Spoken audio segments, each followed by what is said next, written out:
কর্মসংস্থান যদি না হয় তাহলে আপনার বেকারত্বর হবে না, অবসান হবে না। স্বাধীনতার 50 বছরে কেন এই 85% লোক বেকার? আমাদের আয়ের প্রধান উৎস ছিল কৃষি। অনানুষ্ঠানিক খাতে শ্রমিক, এবং সেই সংখ্যাটি আমি শুরুতেই বলছিলাম 85% বা 7 কোটি শ্রমিক।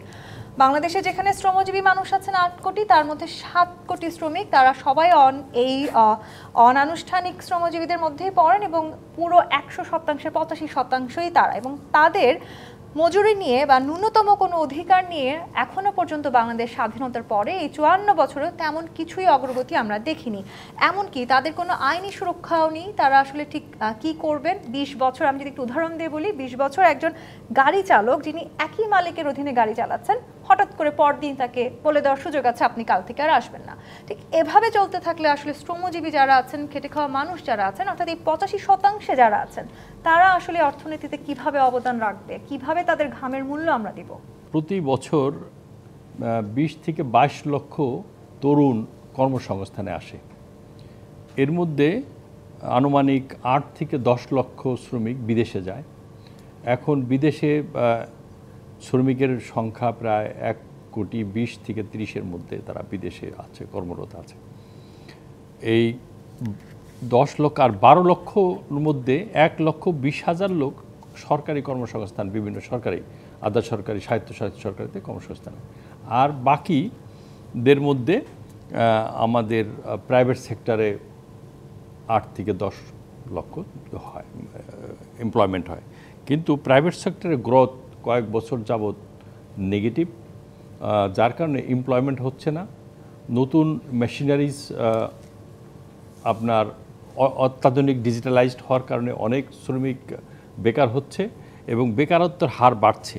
যারা আপনি বলেন এই 85%, তারা যেমন কৃষি কাজে করে, নির্মাণ শ্রমিকের কাজ করে, এর মধ্যেই যেমন আপনার কৃষি কাজে তাদের কিন্তু সিজনাল তারা ইয়েটা পায়, মজুরিটা পায় বা কর্মসংস্থান পায়, বাকি সময়টা তারা বেকার থাকে। নির্মাণ শ্রমিকরাও কিন্তু সব সময় যখন সরকারি কনস্ট্রাকশনের কাজ হয় বা বেসরকারি কনস্ট্রাকশনের কাজ হয়, এই সরকারের পরিবর্তনের পরে নতুন সরকারে আপনি জানেন অর্থনীতিতে একটা স্থবিরতা আসছে এবং অনেক টাকা বিদেশে পাচার হয়ে গেছে, অনেক ডলার চলে গেছে, যার কারণে কিন্তু স্থবির অর্থনীতি। কিন্তু কথা হলো যে স্থবিরতা এখন হলো, স্বাধীনতার 50 বছরে কেন এই 85% লোক বেকার?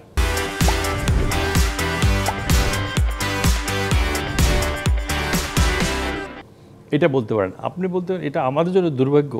একটা শাসক আমাদের ডেমোক্রেটিক ডিক্টেটর আমাদের দরকার ছিল, সে অ্যাবসেন্ট, যেটা এসেছিল সিঙ্গাপুরে। আজকে সিঙ্গাপুরকে দেখেন কোথায় নিয়ে গেছে। সিঙ্গাপুর আজকে খুব বেশি দিন হয় নাই, আজকে সিঙ্গাপুর কোথায় গেছে, মালয়েশিয়া কোথায় গেছে। এবং আমাদের পার্শ্ববর্তী দেশ ভারত দেখেন সরকার পরিবর্তন হচ্ছে, কংগ্রেস গিয়া আজকে বিজেপি এসছে, কিন্তু তাদের কিন্তু নীতির কোনো পরিবর্তন হয় না। কিন্তু আমার দেশে দুর্ভাগ্যজনক হলো স্বাধীনতার পরে এক সরকার আসলে সে পরবর্তী সরকার ওইটাকে বন্ধ করে দেয়। আগে এই কনস্ট্রাকশনই হোক আর যে কোনো নীতিমালাই হোক, সাধারণত দেখা যাচ্ছে কিছু ফান্ডামেন্টাল প্রজেক্ট ছাড়া বাকি প্রজেক্টগুলো স্থবির হয়ে পড়ে, যার কারণে কিন্তু দেশের উন্নয়ন হচ্ছে না। আজকে এক সময় আমাদের কৃষি নির্ভরশীল দেশ ছিল, আমাদের আয়ের প্রধান উৎস ছিল কৃষি। আজকে সেখান থেকে চলে গেছে সার্ভিস সেক্টর। আমার জিডিপির আর 54% কিন্তু কন্ট্রিবিউশন রাখে সার্ভিস সেক্টরে।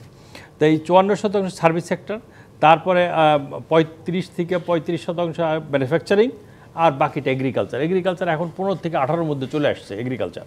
তাহলে এই যে সার্ভিস সেক্টর আজকে ইকোনমিতে সবচেয়ে বেশি কন্ট্রিবিউশন রাখে, তাই এই সার্ভিস সেক্টর মানে কি? টেলিকমিউনিকেশন, হোটেল, রেস্তোরাঁ, এই কনস্ট্রাকশন, টেলিকমিউনিকেশন, সমস্ত কিছু, পরিবহন, সব কিছুর কন্ট্রিবিউশন রাখে সার্ভিস সেক্টর। আর এই সার্ভিস সেক্টরটা টোটালি ডিপেন্ডেন্ট অন ম্যানুফ্যাকচারিং। যে ম্যানুফ্যাকচারিং যদি না আগায়, শিল্প যদি না হয়, কর্মসংস্থান যদি না হয়, তাহলে আপনার বেকারত্বর হবে না, অবসান হবে না।